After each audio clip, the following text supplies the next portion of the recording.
Three general themes emerging from the president. Of course, the pandemic. First up, talking about the 500 million doses of the vaccine the U.S. has purchased to send all over the world. He spoke of the more than 100 million doses sent already, saying we must end this pandemic and prepare for future ones.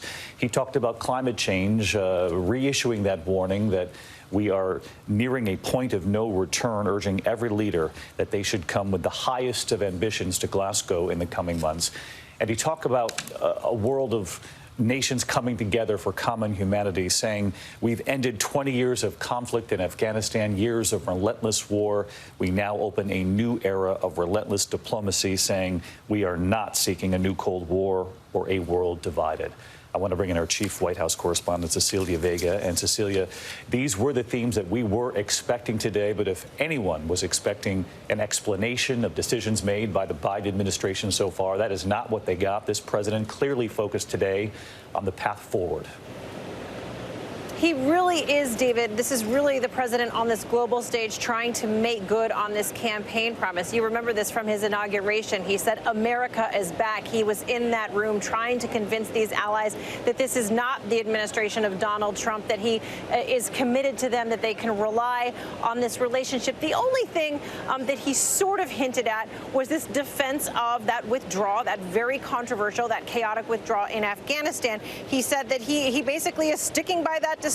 We are not the country today that we were in 2001. We are better adept to deal with security threats. That was really the president doubling down and telling them that he didn't regret that decision. But the words were from a 30,000-foot level in there, if you will, David. This was really about rebuilding these relationships. He says allies need to work together to build a better future. I believe that we can be better if we work together like never before. So this was really the president trying to turn a page in there subtly and say we need to move on some of these disagreements. And Cecilia, he talked about human rights around the world. He also said, as to your point there on Afghanistan, I stand here before you the first time in 20 years America is not at war. He didn't shy away from clear conflict with Iran and North Korea and other hotspots around the world, but he presented this as an opportunity for a new path forward. But, you know, David, he did all of that, but so much of what these allies want from this administration right now is not just words in a United Nations General Assembly speech. They want to see some action, and the president is going to try to convince them, not just in this room today, but going forward. He's going to be meeting with a number of world leaders. He'll meet with Britain's Prime Minister Boris Johnson later today. He meets with India, other allies, Australia later in the week. You know, they're still trying to schedule this phone call with France. That is on the books for the coming days at some point. But, you know, he's got big relationships to repair. Some of these most crucial allies, France really being a crucial one right now coming into this. This just shows you as an example, David, of how bad things are right now. EU leaders publicly went on the record ahead of the president's speech today saying that America had been disloyal, that they felt like they were being reneged on trust, that there was no trust in that relationship. So he's got a lot of work to do that goes beyond this speech in here today. Cecilia Vega outside the UN here in New York this morning. Cecilia, thank you. I want to bring in our chief global affairs correspondent, Martha Raddatz, because, Martha, as we mentioned there a moment ago, Iran, North Korea, he talked about preventing Iran from getting nuclear weapons, complete denuclearization of the Korean Peninsula. These are themes that have faced presidents for many, many decades. But he also seemed very clear-eyed about the challenges ahead as he speaks of these nations now coming together. He did, David, and he also said military power will be used only as a last resort. He talked about diplomacy. Diplomacy worked in Iran with that joint nuclear deal, and President Biden is trying to get that back, trying to re-energize that. North Korea is a bigger problem. Diplomacy has never worked. The North Koreans are going ahead with their nuclear program. Clearly, they have made advancements during the Trump presidency. He tried diplomacy. He, of course, had force behind that. But President Biden really does have some challenges. I also was struck by the fact that he says military as a last resort, but this is right at the time that the U.S. and the U.K. are providing nuclear technology to Australia for that nuclear submarine that will be stealthier, and that could advance a military arms race in Asia. So a little bit of a mixed message there, David. Yeah, trying to get that conversation, though, on the books with the French. And we expect that in the coming weeks, if not days.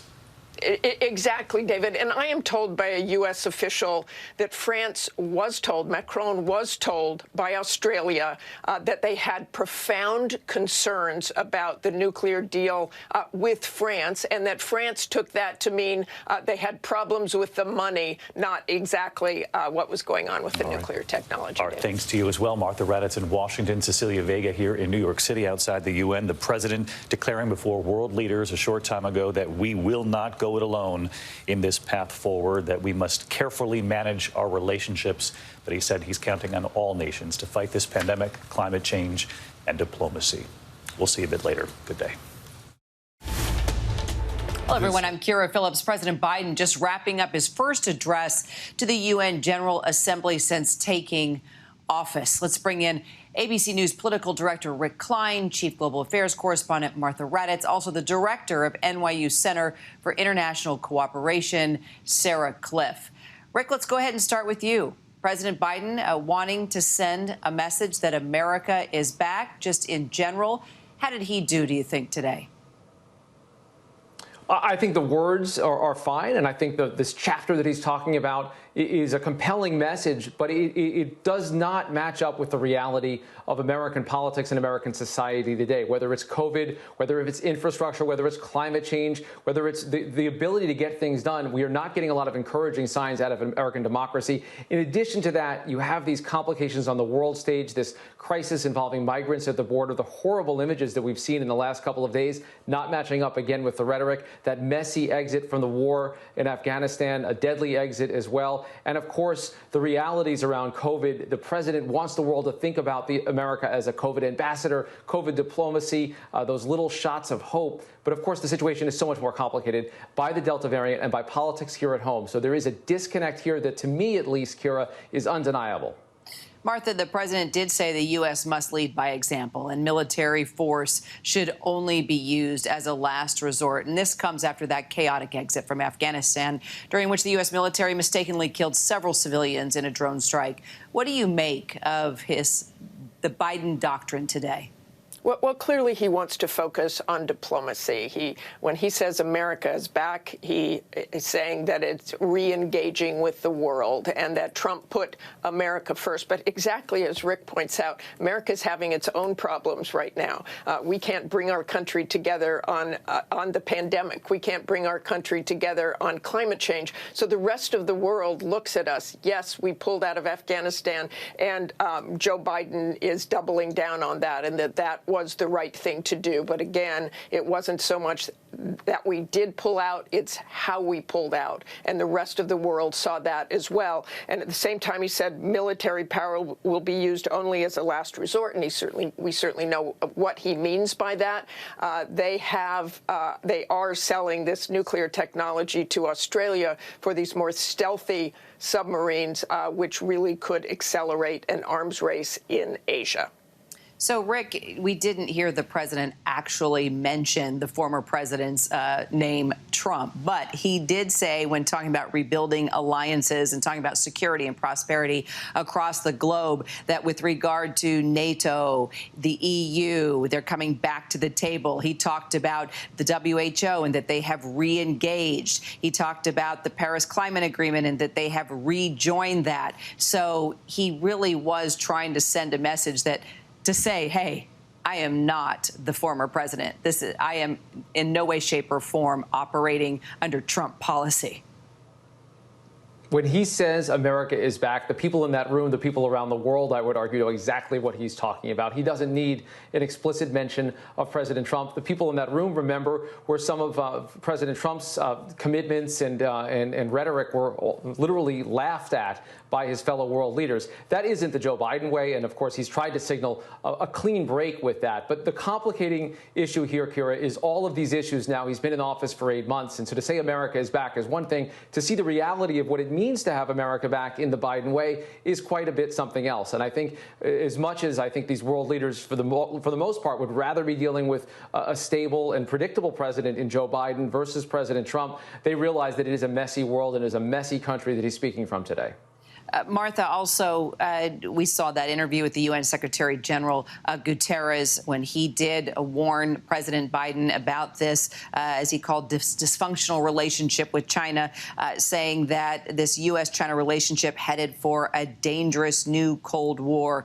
How did Biden do when it came to talking about this relationship with China, and did he make any clear points? I mean, clearly he knew exactly what he wanted to say about China, and China is a competitor. There is no question about that. And Joe Biden wants to focus on China. He wants to focus on Asia. It's one of the reasons he pulled out of Afghanistan, because he does not want the focus of the world to be there. He wants it to be China. This submarine is all about China. It is an affront to China. It is realizing that China is actually more than just a competitor, particularly in the South China Sea. So I think he laid out his plans for China pretty clearly.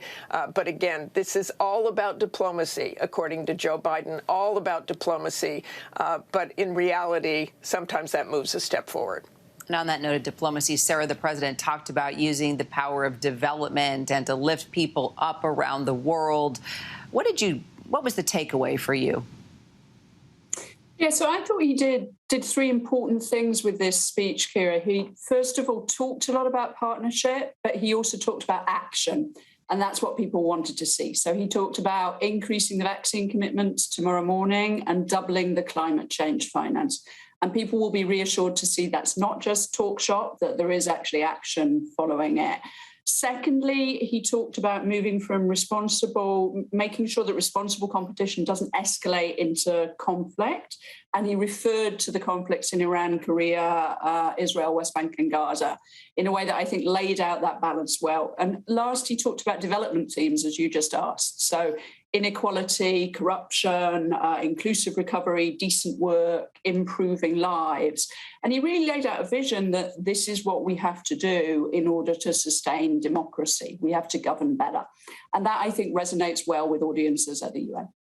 Rick, when we see the pictures out of Del Rio, Texas, and the crisis going on down there, and the thousands of Haitians living under that bridge, and these flights taking place every day to take them back to Haiti, are you surprised? They even within the speech took a shot of the representatives there, the leaders from Haiti. Are you surprised that we didn't hear more about what's happening here at the border?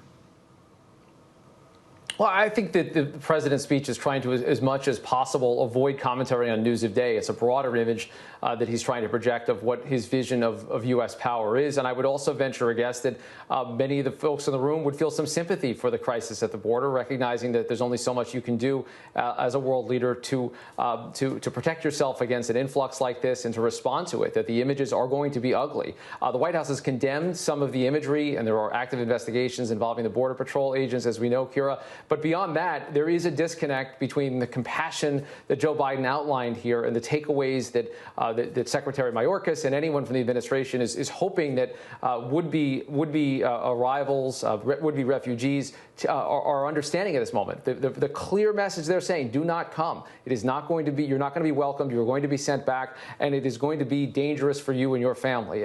And so yes, even as he talks again about the disconnect and the change between himself and Trump, he is now putting into action some Trump-era initiatives, including the one that's sending these Haitians back, that's based on an emergency order around coronavirus that the Trump administration enacted. So again, it's just another one of these areas where the rhetoric and the reality don't quite meet at the moment.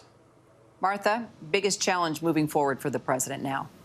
Well, I think it's, as we've said, actions, not words. And he did take some action, no question about it, with looking at the pandemic.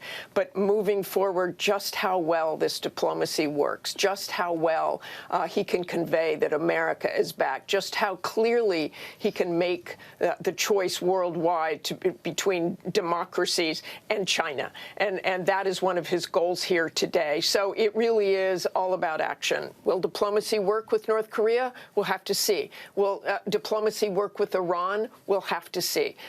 In no way was the president threatening any sort of military action, obviously, but diplomacy is really tough. It takes a lot of time, and it takes time right when North Korea is continuing with its nuclear program, continuing to test missiles.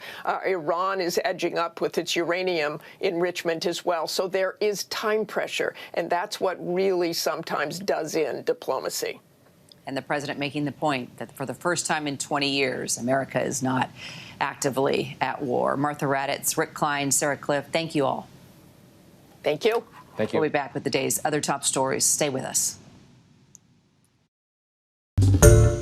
Hi, everyone. George Stephanopoulos here. Thanks for checking out the ABC News YouTube channel. If you'd like to get more videos, show highlights, and watch live event coverage, click on the right over here to subscribe to our channel. And don't forget to download the ABC News app for breaking news alerts. Thanks for watching.